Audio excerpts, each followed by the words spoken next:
합니다. 하나님 아버지, 이 시간 또 우리가 사랑하는 형제의 부모님을 먼저 보내고 슬퍼하는 가정을 위로하고 저녁에 함께 모여 하나님을 예배합니다. 하나님 이곳에 오셔서 다시 말씀해 주시고, 말씀이 들릴 때 우리가 어떻게 믿음으로 걸어가야 될지를 알게 하시고, 모르는 길이 아니라 아는 길을 걸어갈 수 있도록 확신을 주셔서 믿음으로 걸어갈 수 있도록 복을 내려 주옵소서. 예수님 이름으로 기도드립니다. 아멘.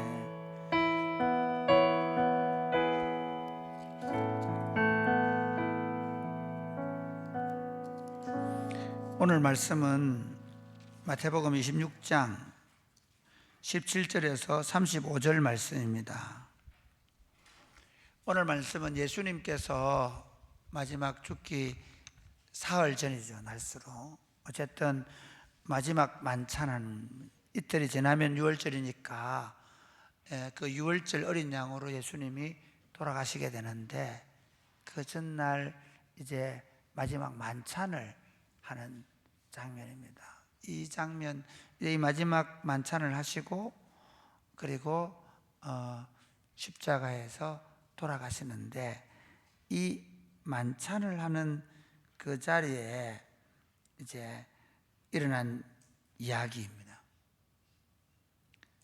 이 만찬을 하는 자리에서 예수님께서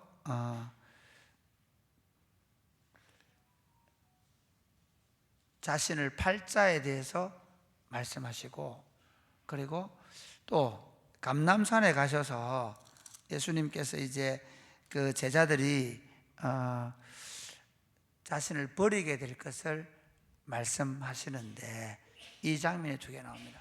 이 장면을 통해서 제가 보고 싶은 건 뭐냐면, 오늘 특별히 이 본문에서 다른 측면보다 다른 만찬의 예수님의 피나 이런 부분 우리가 성찬식을 하면서 많이 보니까, 오늘은 오히려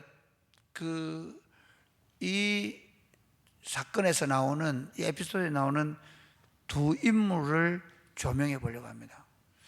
인생이라는 건요, 태어나서 죽음으로 가는 길에 다 서 있습니다. 누구나가 인생은 태어나서 죽음의 길을 가야 합니다. 이 태어나서 이 땅에서 죽음의 길을 가는 이 길을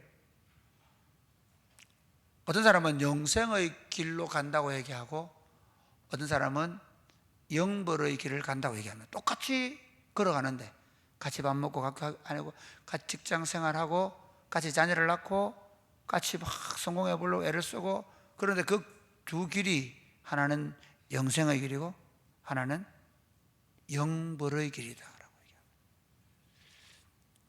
예수님께서 내가 곧 그 길이다, 그 길은 영생의 길을 말씀합니다.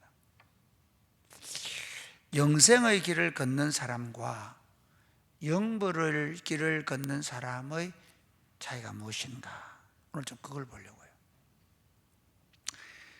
사람이 인생이 길면 길고 짧으면 짧은데, 하루하루 살아가는 데에는 별로 변화가 없는 것 같아요.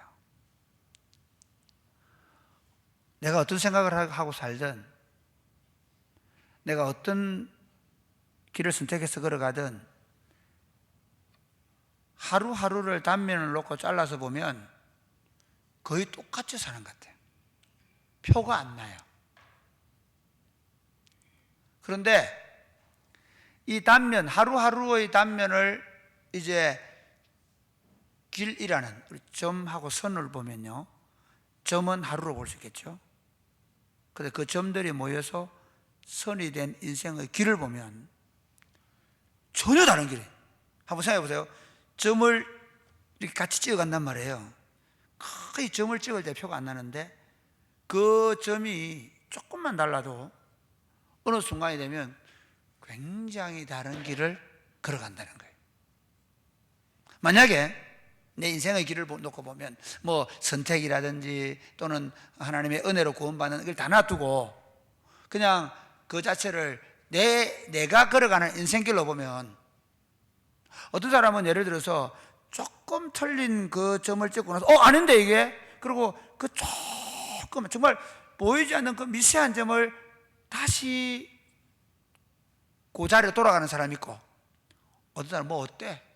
다 가는데 그러면서 뭐 별 표도 안 나는데 그러면서 그 길로 가는 사람이 있는데 그 길은 엄청난 차이가 될 수 있다는 것이 오늘 본문이 주는 저는 교훈을 생각해요. 가룟 유다와 베드로는 같은 예수님의 부름을 받습니다. 제가 선택이나 이거 다 놔두고 얘기했습니다.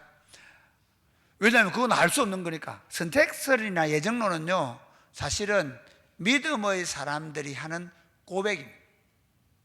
누가 선택됐는지 누가 선택받지 못했는지 아무도 모릅니다. 이해가 됩니까? 그런데 우리가 다 살고 나서 또는 내가 하나님의 구원의 은혜를 보고 나니까 내가 잘나서 예수 믿어서 이렇게 말을 못하는 거예요. 왜냐하면 아무리 봐도 내가 믿을 존재가 못 되고 내가 그렇게 살 존재가 못 되는데 이게 내가 아니라 하나님의 은혜구나. 그래서 사실은 예정론이나 선택설은 속령이 뭐냐면 하나님께 영광을 돌려드리는 신학이, 속령의 신학이. 그러니까 이런 거죠. 뭐 선택되면 되는데 난 전례 지옥 안 가. 그런 사람은 세상에 있다고 없다고? 없습니다. 우리는 끊임없이 내가 선택받은 사람인지 내가 그 길을 걸어가고 있는지 그런 데서 고민해야 되는 사람들.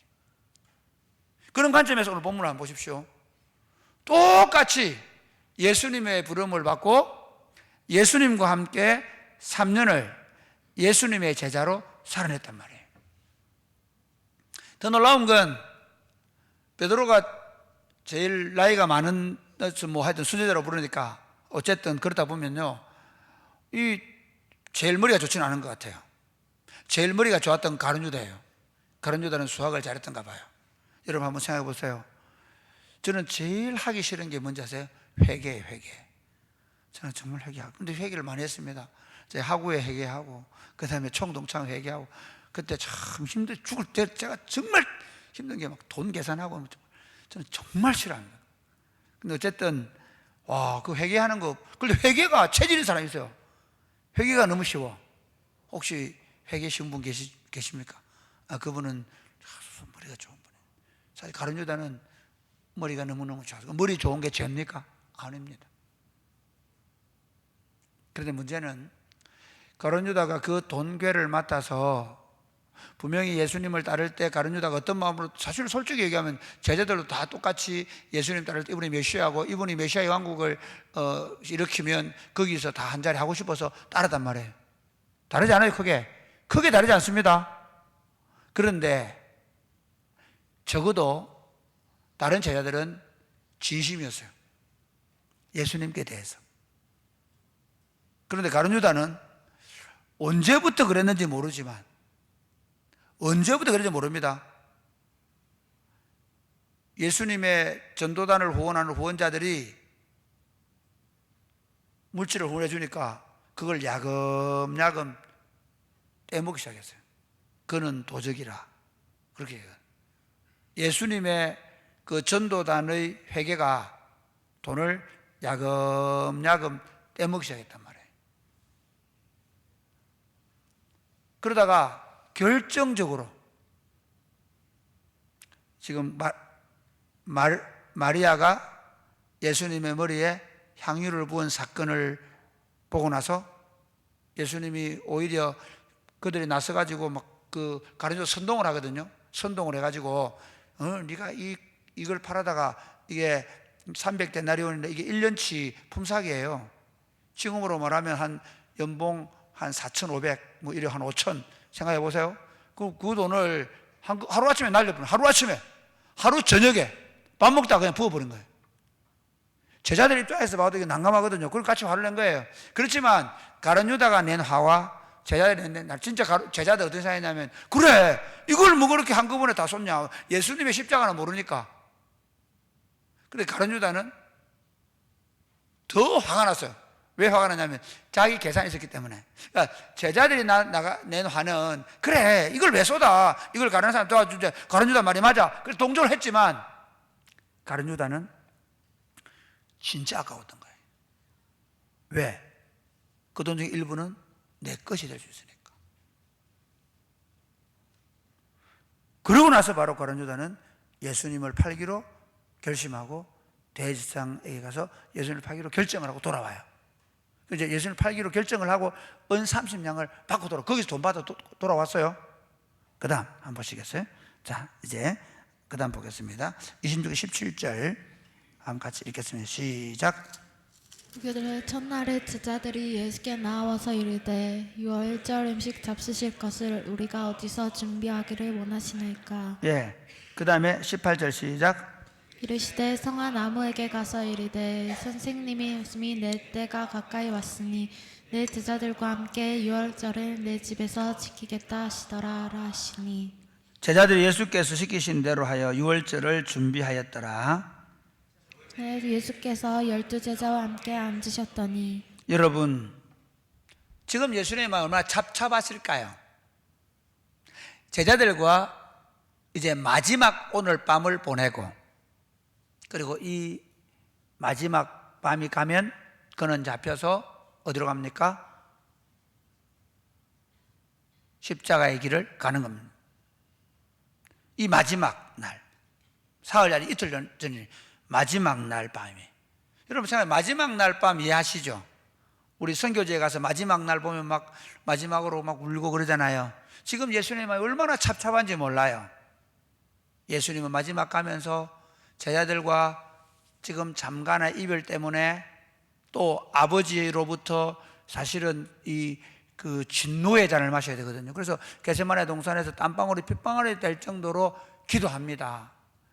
마지막 날 우리 그 만감이 교차한다 그래요. 예수님은 지금 만감이 교차하는 시간을 보내고 있는 거예요. 그런데 가룟 유다는 뭐 하고 있을까요? 16절 한번 보세요. 16절 시작. 그때부터 예수를 넘겨줄 기회를 찾더라. 여러분, 예수님은 만감이 교차하는 시간을 보내고 있는데 가룟 유다는 예수님을 팔 기회만 찾고 있는, 이미 돈은 받았고 이런 사람이 되어버린 거예요. 그는 처음부터 예수님을 팔기로 작당하고 이 당에 들어온 게 아닙니다. 그가 3년 6개월 정도의 시간 동안 예수님을 따라다니면서 처음부터 이 예수를 팔아야 되겠다 생각하고 예루살렘을 올라온 게 아닙니다. 그런데 그 예수님을 처음 따를 때 메시아의 왕국에서 메시아의 나라를 세워보겠다고 생각했던 그의 꿈이 이제는 도적이 되어서 선생을 파는 사람이 되어 있습니다. 그의 선생은 그 제자들과 인류를 위하여 재속의 죽음의 길을 가면서 정말 만감이 교차하는 시간을 보내고 있는데 그는 호시탐탐 예수님을 팔 기회를 찾고 있는 겁니다. 예수님이 그거에 대해서 건드립니다. 한번 볼까요? 자, 21절부터 시작. 그들이 먹을 때 이르시되 내가 진실로 너희에게 이르노니 너희 중에 한 사람이 나를 팔리라 하시니. 예수님이 너희 중에 한 사람이 나를 판다 합니다. 그 다음에 22절 시작. 그들이 몹시 근심하여 각각 여짜오되 주여 나는 아니지요. 예, 접니까? 제자들이 다 물어, 제가 팝니까? 그렇게 묻는 거예요. 그런데 23절 시작. 대답하여 이르시되 나와 함께 그릇에 손을 넣는 그가 나를 팔리라. 네, 나와 함께 그릇에 손을 넣는 그가 나를 팔 것이다 라고 이야기합니다. 24절 시작. 인자는 자기에 대하여 기록된 대로 가거니와 인자를 파는 그 사람에게는 화가 있으리로다. 그 사람은 차라리 태어나지 아니하였더라면 제게 좋을 뻔하였느니라. 그러니까 가룟 유다가 뭐라 합니까? 25절 시작. 예수를 파는 유다가 대답하여 이르되 라삐여 나는 아니지요. 대답하시되 내가 말하였도다 하시니라. 여러분, 가룟 유다가 예수님은 지금 뭐합니까? 건드리고 있는 거예요. 그의 양심을 건드리고 있는 거예요. 예수님, 그래 네가 팔 거다. 니는 팔기로 택함 받았다. 그렇게 지금 말씀하는 겁니까? 아닙니다. 그의 양심을 건드리고 있는 거예요. 지금 나와 함께 이 그릇에 손을 얹은 그가 나를 판다. 그 말은 심지어 제자들은 모르잖아요. 제자들이 모를 만큼 신호를 주는 거예요. 예수님은 제자들들하고 그 나쁜 놈의 새끼 다 봐라 한번 그렇게 하는 게 아닙니다. 지금 가룟 유다를 향해 말씀하는 겁니다. 가룟 유다에게 말하는 거예요. 심지어 뻔뻔하게 주님 제가 아니지요 라고 말합니다. 여기서 알 수 있는 건 가룟 유다는 예수님을 하나님 아들을 믿지 않은 거죠. 그렇기 때문에 파는 것이죠. 믿음이 없다는 걸 알 수 있습니다. 적어도 그에게 믿음의 눈이 열리지 않았고, 그리고 어쨌든 그가 예수님을 그렇게 믿지 않으므로 팔게 되는 그 모든 과정에서 보면 그가 위급할 때마다 돈괴를 이용하고 그가 급할 때마다 거짓말을 하고 둘러댔을 것이고 그것이 익숙해진 거예요. 가룟 유다가 지금 이 한 번만 거짓말을 했을까요? 아닙니다. 그는 끊임없이 그 거짓말을 하면서도 예수님께서 끊임없이 보이지 않게 교정해 주고 싶어 하실 것입니다. 저는 목회하면서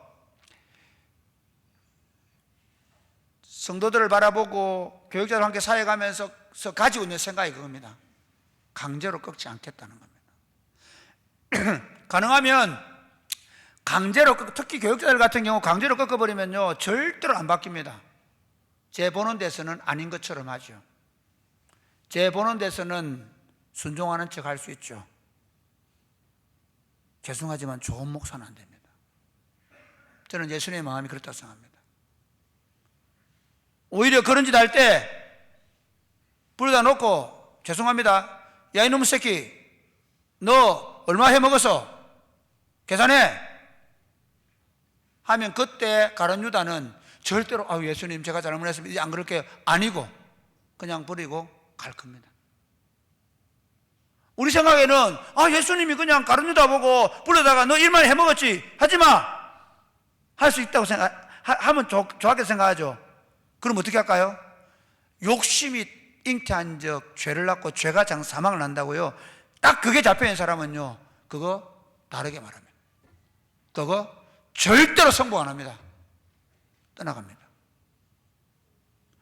우리가 예수님을 이 가룟 유다와 예수님 사이를 보면요 어떻게 보면 예수님은 가룟 유다가 삐뚤어질 때마다 이미 가룟 유다가 한 걸음 한 번 거짓말했을 때 첫 번째 거짓말했을 때 첫 번째 돈깨에 손을 넣었을 때 아마 분명히 연질했을 겁니다.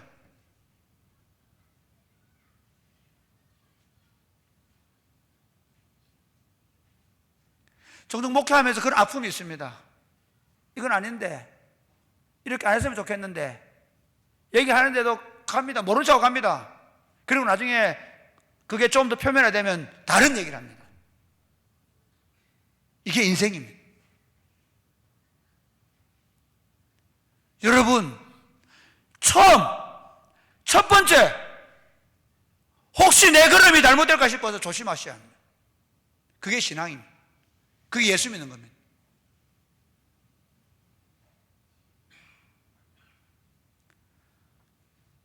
가룟 유다가 그러니까 우리는 성경을 그렇게 보니까 안 보이는 거예요. 성경을 그냥 마지막 만찬에서 예수님이 나와 함께 손 얹은 그 사람이 나를 팔자라고 얘기하니까 저 아니지요 라고 말하는 가룟 유다를 보면서 아유 그때 예수님이 좀 일찍 고쳐주지. 아닙니다. 수도 없이 예수님의 마음이 적어도 저보다 다른 분이니까요. 저도 제 마음이 그렇게 불타는데 얼마나 안타깝겠어요. 참 안타까운 게 그거예요. 사람이 욕심이 딱 들어가 버리면 사람이 죄가 들어가 버리면 예수님도 못 바꾸세요. 똑같잖아요. 여러분, 에덴 동산에서 아담과 하와가 그 선악과 먹을 때 하나님이 얼른 해서 얼마나 좋겠죠? 그렇지 않습니까?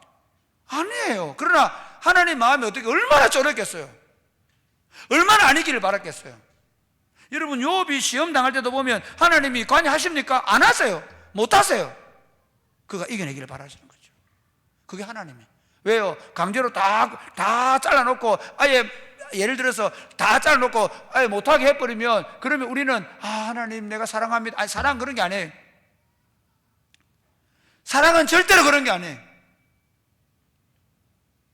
만약에 여러분을 누가 사랑한다고 해놔놓고 좋은 옷 입히고 좋은 차 주고 좋은 집에 살게 하면서 여러분을 로봇처럼 누가 여러분을 다룬다면 여러분을 사랑한다고 안 느낄 거예요. 그건 사랑이 아니죠. 하나님은 우리를 로봇처럼 자기가 원하는 대로 컨트롤 하면서 쓰기를 원치 않으세요. 하나님은 사랑하기를 원하세요. 우리가. 가룟 유다는 거기를 가버렸죠. 베드로를 한번 볼까요? 자, 네, 베드로. 이제 그다음 이거 예수님이 25절부터 31절은 뭐냐면요, 예수님께서 너희를 위하여 세운 내 언약이다. 이번에 우리가 성찬식 하시는데 예수님, 이게 사실 이 본문은 이게 참 중요한 본문이거든요. 예수님께서 이 성만찬을 통해서 자신의 죽음이 무엇인지를 말씀하세요. 그 다음 한번 볼까요? 그리고 감람산으로 갑니다. 31절부터 같이 볼까요? 시작.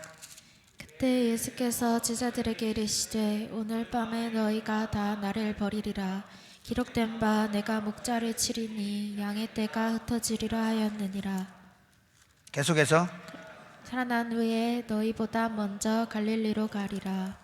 베드로가 대답하여 이르되 모두 주를 버릴지라도 나는 결코 버리지 않겠나이다. 예수께서 이르시되 내가 진실로 내게 이르노니 오늘 밤 다 굴기 전에 내가 3번 나를 부인하리라.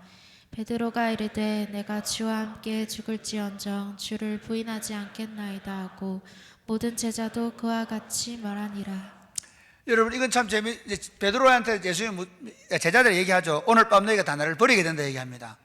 그러니까 베드로가 나서면 하는 말이 나는 다른 사람 다 버려도 주님을 버리지 않겠다고 얘기합니다. 그런데 예수님이 정확하게 얘기합니다. 내가 오늘 밤에 딸기 2번 울기 전에 네가 3번 나를 부인한다. 절대로 안 하겠다 얘기합니다. 했나요? 안 했나요? 합니다. 이 얘기하려고요. 우리가 주님을 따라간다는데 완전할 수 있습니까? 우리가 주님을 쫓아가는 일이 쉽지 않습니다.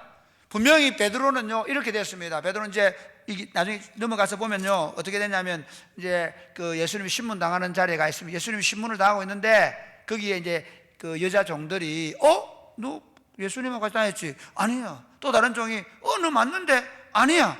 마지막 3번째는 저주하면서 예수님 제자 아니라고 부인합니다. 똑같이 부인했습니다. 아니 뭐 부인한 거나 판 거나 뭐 차이 납니까? 마지막 십자가를 지기 위해서 고문 당하고 있는데 베드로 지는 살겠다고 부인했는데 맞습니다.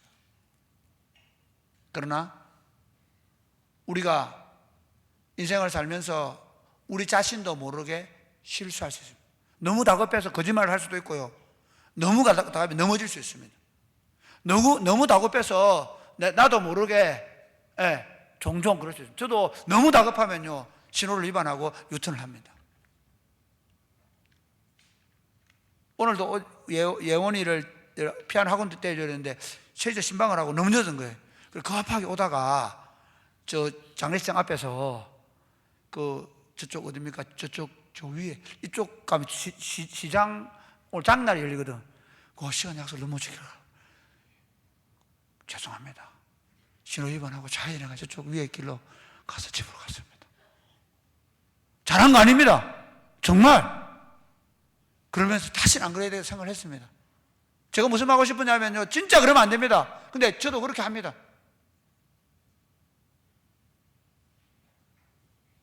뭐가 다르죠? 다른 게 있습니다. 자, 한번 볼까요? 우리 조금 넘어가 보겠습니다. 27장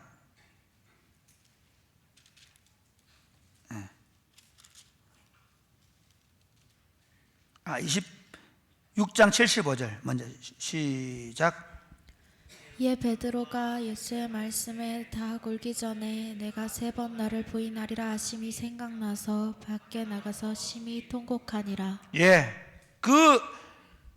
진짜 자기도 모르게 얼떨결에 3번이나. 왜냐하면 사실 다른 제자들은 다 도망갔어요. 자, 좀 거꾸로 얘기해 볼게요. 베드로가 그나마 용감한 거예요. 다른 제자들은 예수님이 게세마네 동산에 잡힐 때 다 도망갔어요. 그런데 베드로는 여기 누가 들어가 있냐면 요한이 들어가 있어요. 요한은 꽤 대상 집안하고 좀 인전줄이 있는 집안이거든요. 그러니까 요한이 들어가 있는데 그 요한을 통해서 지금 그 대상들의 베드로도 들어간 거예요. 네, 들어갔는데, 그러니까 여기 있는 사람은 누구예요? 요한하고 베드로라고 볼 수 있습니다. 그런데 베드로를 알아보고는 베드로가 지목이 된 거죠. 너무 당황해가지고 3번을 자기도 모르게 얼떨결에 모른다고 부인한 거예요. 그런데 문제는 그러고 나서 어떻게 하죠? 자, 보세요. 지금 나와 함께 손을 그릇에 얹는 사람, 그가 나를 팔 것이라고 하는데도 불구하고 버젓이 그는 어떻게 합니까? 저는 아니지요라고 묻습니다. 이해가 되십니까? 오늘 너희 중에 누가 나를 팔 거라라고 얘기했을 때 그때 혹시 몰랐다 하더라도 분명히 손을 놓고 있는 그를 바라보시면서 주님이, 다른 제자들은 그 손을 의식하지 못했지 모르지만 적어도 주님과 그는 알고 있는 거예요. 근데 버젓이 저 아니지요라고 말한 거죠. 근데 베드로는 3번 부인하고 나서 통곡하여 울었다는 겁니다.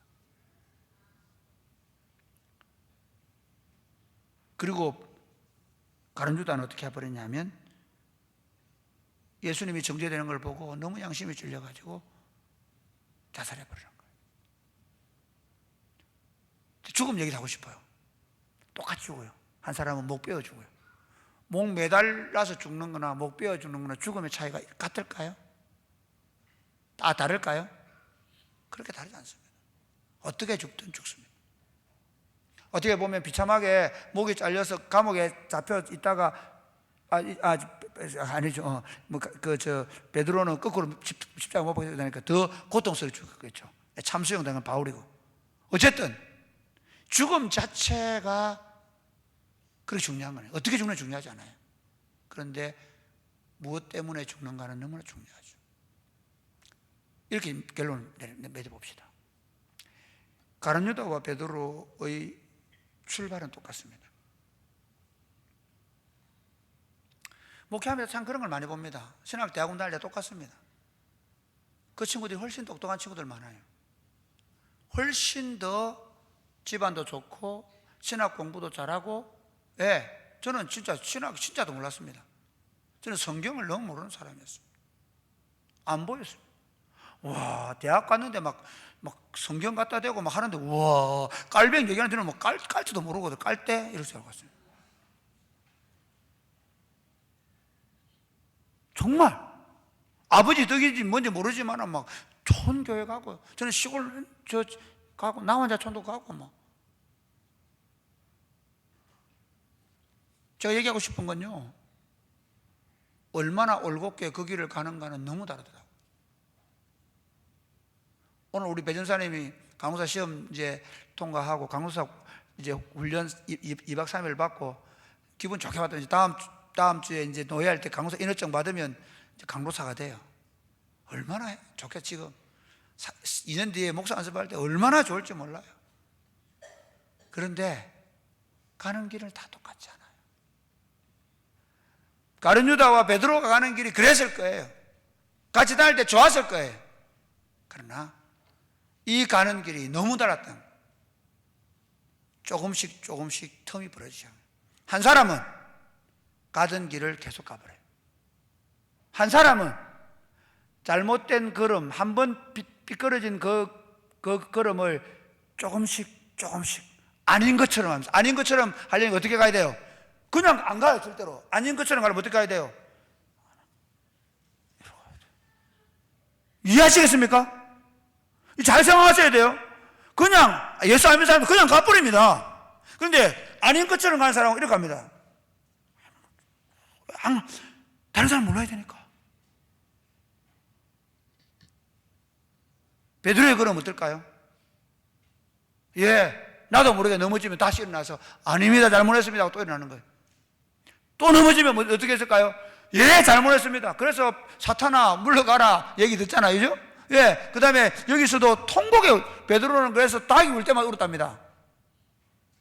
그 다음에 나중에 요한복음 21장에 가서 보면요, 다시 아이고 고기나 잡으러 가자고 물고기 잡으러 갔는데 예수님 부활한 거 그 무덤까지 보고도 다시 갈릴리 가버리잖아요.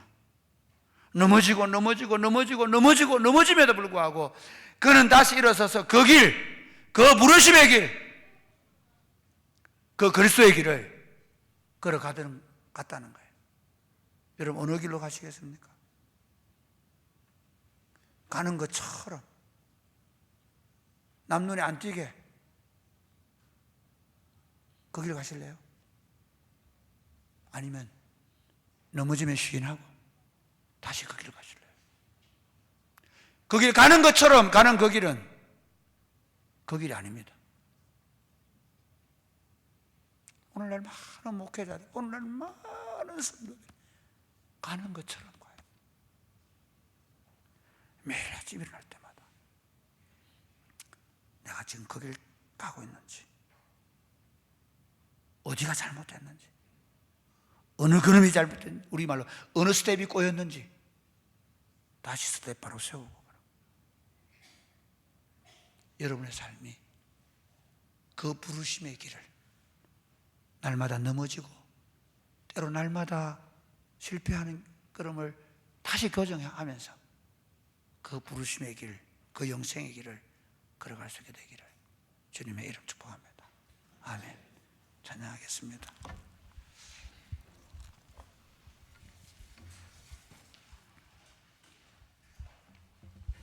나 무엇과도 주님을 바꾸지 않으리.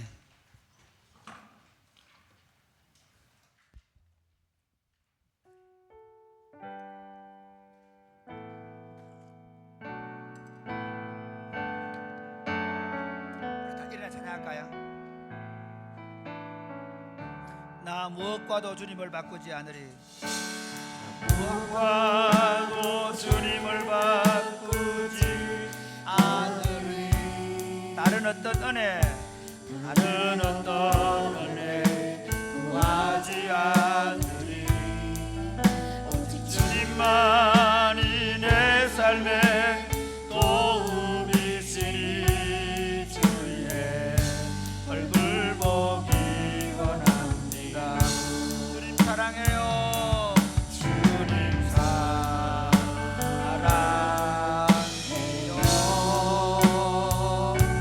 온 마음과 정성 다해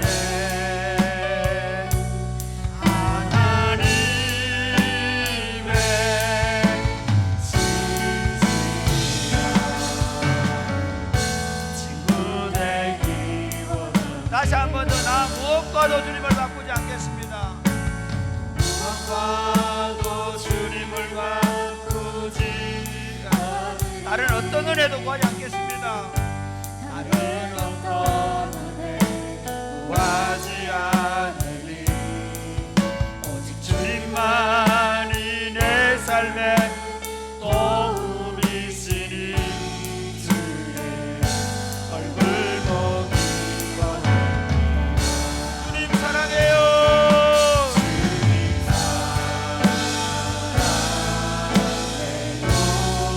온 마음과 정성 다해 하나님의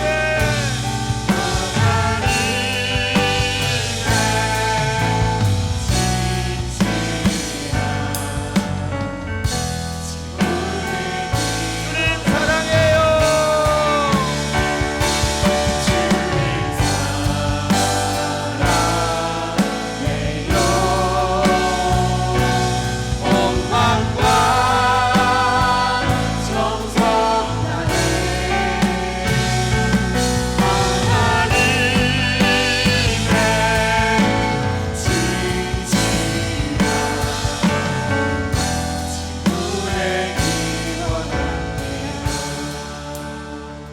여러분, 가장 위험한 게 뭔지 아십니까? 비슷하게 가는 거예요.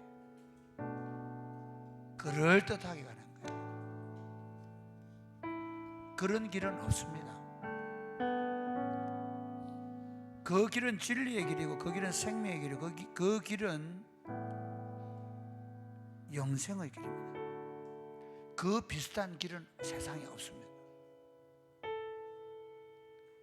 매일 아침마다 내가 점검해 봐야 될 게 뭐냐면요, 나는 이 주님의 부르심의 길을 걷고 있는가.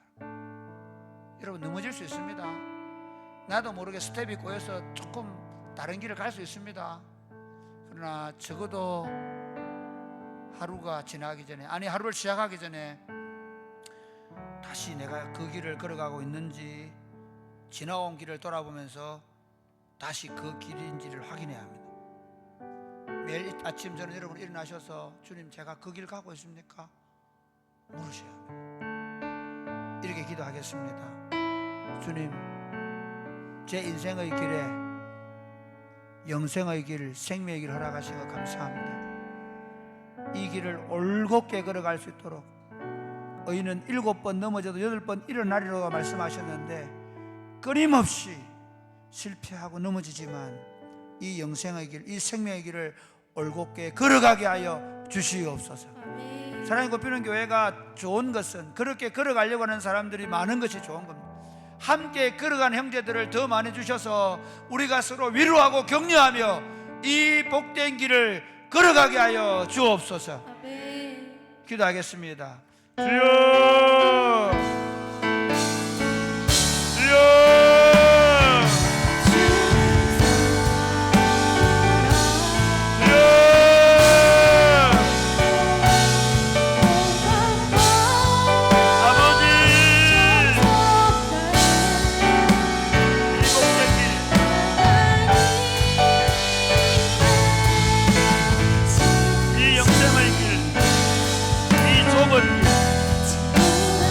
사람들이 찾지 않는 길, 인기 없는 길, 낮은 자들이 걸어가는 길, 이 길이 진리의 길이고 이 길이 생명의 길이고 이 길이 주님이 기뻐하는 길인 줄 알고 이 믿음의 길을 걸어갈 수 있도록 하나님 도와주시고 하나님 함께해 주옵소서. 매일 아침마다 우리를 일깨워 주옵소서. 매일 아침마다 우리를 새롭게 하여 주옵소서. 아버지, 아버지, 아버지, 주께서 함께 하셔서 이 영광의 길을 걸어갈 수 있도록 아버지 우리를 도와주옵소서.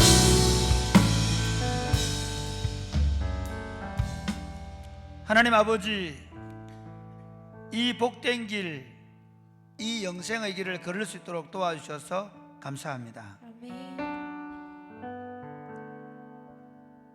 복 있는 사람은 악인들의 길을 따르지 않고 죄인들의 길에 서지 않고 오만한 자들의 자리에 앉지 아니한다고 하셨습니다. 그 악인들의 길, 죄인들의 길은 세상 사람들이 잘 사는 길이라고 말하는 길입니다. 무엇이든지 가질 수 있는 길이라고 말합니다. 그러나 복 있는 사람이 가는 길은 여호와의 말씀을 즐거워하고 그 말씀을 주야로 읊조리는 길이라고 말씀합니다. 여호와를 경외하며 그의 길을 걷는 것이라고 말합니다. 하나님 아버지, 매일 아침마다 눈을 뜰 때 내가 하나님을 경외하고 있는지, 우리 마음이 다른 것에 혹시 미혹받고 뺏겼지 않은지 하나님 돌아보게 하여 주시고, 우리가 가는 길을 정돈하고 그 생명의 길을 좁은 길이고 많은 사람이 찾지 않는 길이고 어려운 길이지만 그 길을 걸어가게 해주시고, 사랑의 꽃피는 교회 성도들이 함께 그 길을 서로 위로하고 격려하며 걸어가게 하여 주옵소서. 아멘. 예수님 이름으로 기도드립니다. 아멘. 약할 때 강함 대신에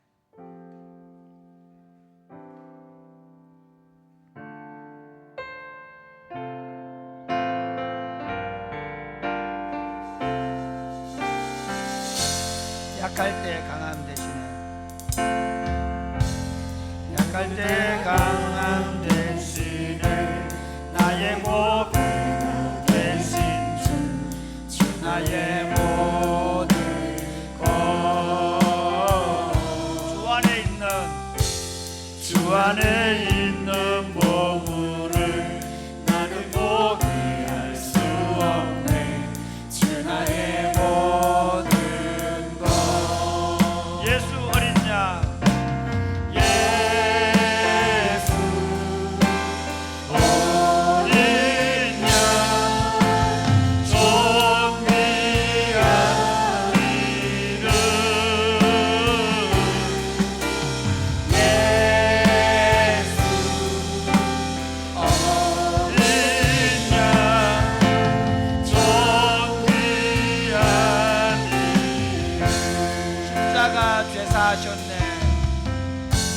십자가 죄사하셨네. 주님의 이름 찬양해. 주 나의 모든 것. 쓰러진 나를 세우고 나의 빈장을 채우네. 주 나의 모든 것. 예수 어린 양,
무엇인지 아십니까?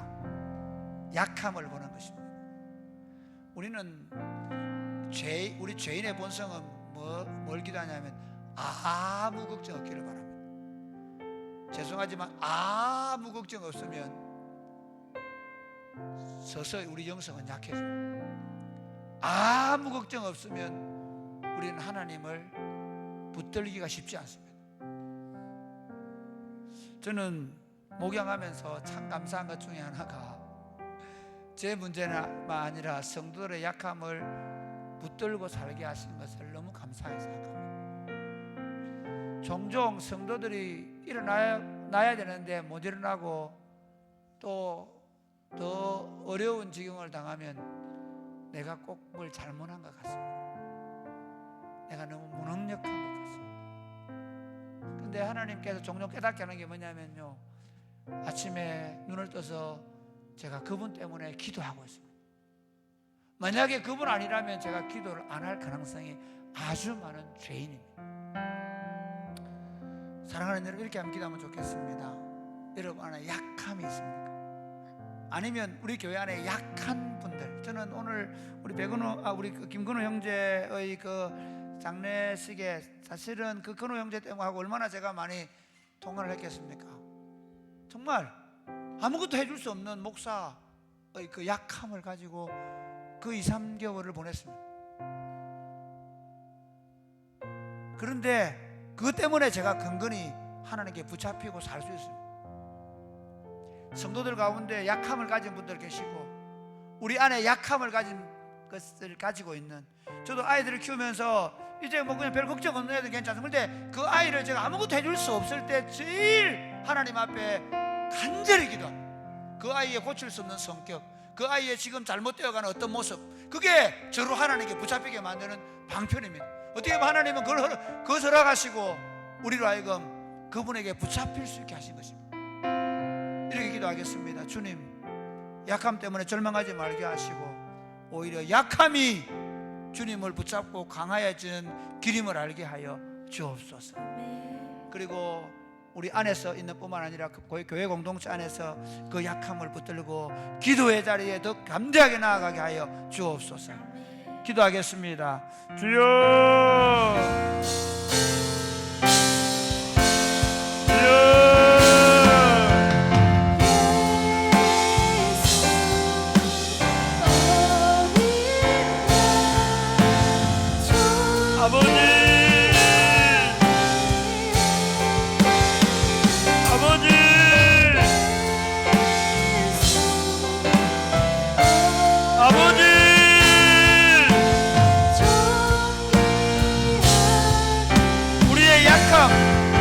아직까지 이루어지지 않은 기도 제목이 나를 하나님의 손에 붙들리게 하는 방편인 줄 알고 낙심하지 아니하고 절망하지 아니하고 오히려 그 환난 가운데 기뻐하며 그 일을 감당하게 하여 주옵소서.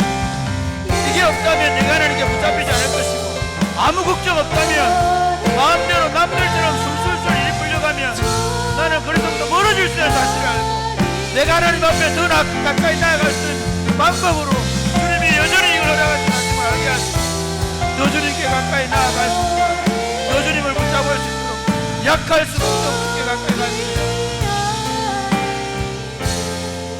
하나님 아버지, 우리의 약함을 주님의 강함을 드러내시는 기회로 삼으시는 하나님, 욥이 그 고난 중에 귀로 듣던 하나님을 눈으로 배웠다고 고백했던 것처럼 우리 육신이 약해지고 가족들의 육신이 약해지고 여러 가지 삶에 또는 자녀들에게서 문제가 남들은 쉽게 해결되고 남들은 아무 문제 없는데 난 오랫동안 기도했음에도 불구하고 기도 응답이 없으므로 낙심할 수 있습니다.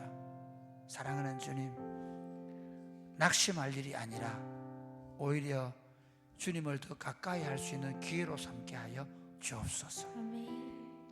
그 약함을 통해 주님께 더 가까이 갈 수 있는 특권을 가졌음을 알게 하여 주옵소서.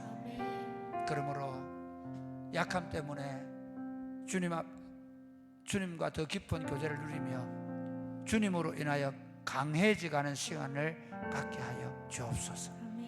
우리 성도들 가운데 지금 가족들이 몸이 아파서 우리 서건수 장로님 수술을 하고 이제 치료받는 가운데 온 가족들이 또 아는 성도들이 기도하고 있사오니 그 약함 때문에 우리가 주님께 더 가까이 나아가오니 주님 들어 주옵소서.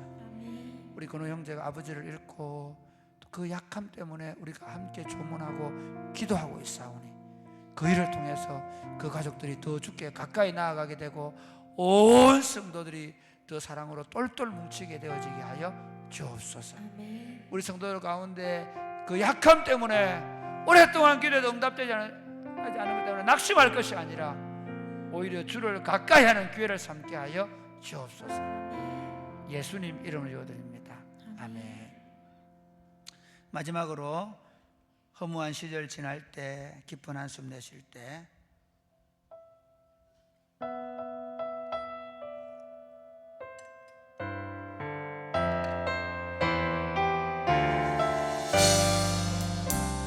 허무한 시절 지날 때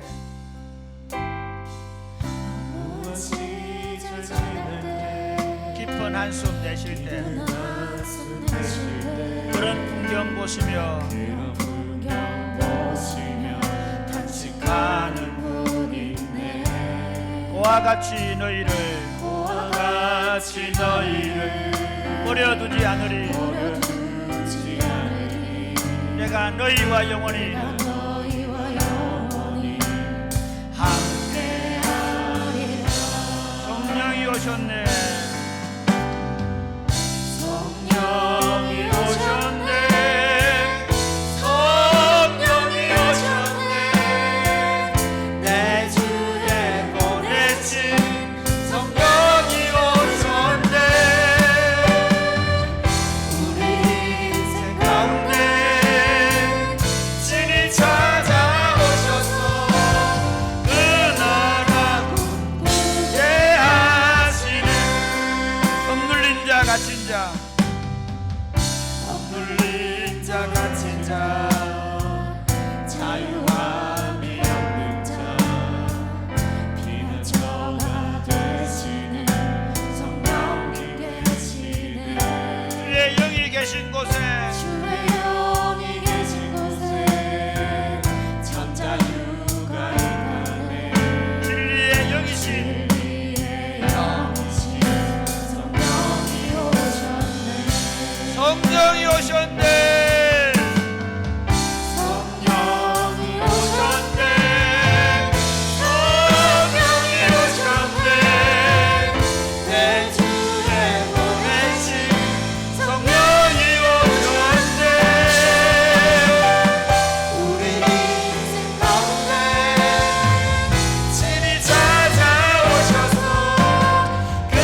사랑하는 여러분, 저는 정말 예수님 만날 때 너무 행복했습니다. 매일같이 꿈결처럼 살았습니다. 요즘 그렇습니다. 너무 행복합니다. 아침에 일어나서 찬양을 시작하고 시편 암송을 시작하고, 그리고 요즘에는 정말 심지어 어떤 날은 3일 동안 카톡을 확인 안 했더라고요. 성경에 빠져 살려고 합니다. 하루를 살대로 그렇게 살고 싶습니다. 기도하는 게 그겁니다. 주님, 죽을 때까지 이렇게 살게 해주십시오. 주님을 더 사랑하게 해주십시오. 주님을 더 알게 해주십시오. 그 기쁨이 너무 커가는 것을 경험합니다. 저는 사랑이 굽히는 교회가 그렇게 되면 좋겠습니다. 성도들 한 사람 한 사람들이 그렇게 되면 좋겠습니다. 주님, 부흥을 주옵소서. 성도들이 주님께 푹 빠지게 해주옵소서. 그 주님을 어머니, 아버지들이, 할아버지, 할머니들이 정말 다른 거 보지 말고 주님을 더 사랑하게 해주십시오. 그리고 그 사랑하는 주님을 뜨겁게 사랑하며 하나님 나라를 이 땅에 세워가게 하여 주옵소서. 사랑이 굽히는 교회 가운데 하늘로부터 부흥의 물결이 흘러 넘치는 복을 허락하여 주옵소서. 마지막으로 기도하겠습니다. 주여, 주여, 아버지,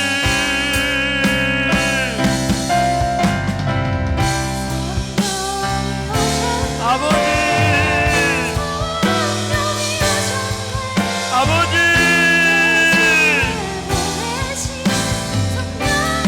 이 복된 삶을 들어가게 하시니 감사합니다. 날마다 하나님의 영으로 길어서 우리 안에 그 영광의 인재를 경험하고 그 복된 삶을 경험하고 그 영광스러운 걸음을 걸어갈 수 있도록 아버지 도와주시기 바랍니다. 그렇게 살다가 에녹처럼 주님 앞에 엘리야처럼 그렇게 걸어갈 수 있도록 도와주고 우리의 걸음이 그런 인생이 될 수 있도록 복을 내려주시고, 하나님 아버지, 성령으로 우리 각자 위에 충만하게 임하여 주옵소서. 예수 믿는 기쁨이 충만해지게 하여 주옵소서. 하나님을 사랑하는 마음을 그 어떤 것도 빼앗을 수 없을 만큼 그 사랑하는 마음이 충만하고 뜨겁게 해주셔서 그 사랑의 기쁨이 모든 것을 이기는 하루하루를 경험하게 하여 주옵소서. 특별히 몸이 연락하셔서 요양원에 계신 우리 어르신들, 주님께서 그 마지막 걸음 주님이 붙잡아 주시고 끝까지 놓지 마시고 인도하여 주옵소서. 우리 서훈 장로님 이번에 뇌에서 물을 빼는 수술을 했는데 깨끗하게 치료되고 다시 남은 생애를 우리와 함께 예배드리게 하여 주옵소서. 우리 연로하신 어른들이 넘어지기도 하고 또 여러 가지 조그만한 큰 사고들을 당하기도 하는데 주님의 손으로 붙잡아 주셔서 주님 앞에 설 때까지 끝까지 지켜 주옵소서. 우리 김건호 형제의 가족들 위로해 주시고 그 장래의 모든 과정을 통해 주님이 영광을 받으시옵소서. 오늘 밤에 기도할 때 우리 모두에게 성령으로 충만한 밤이 되게 하여 주옵소서. 예수님 이름으로 기도드립니다. 아멘. 기도하겠습니다.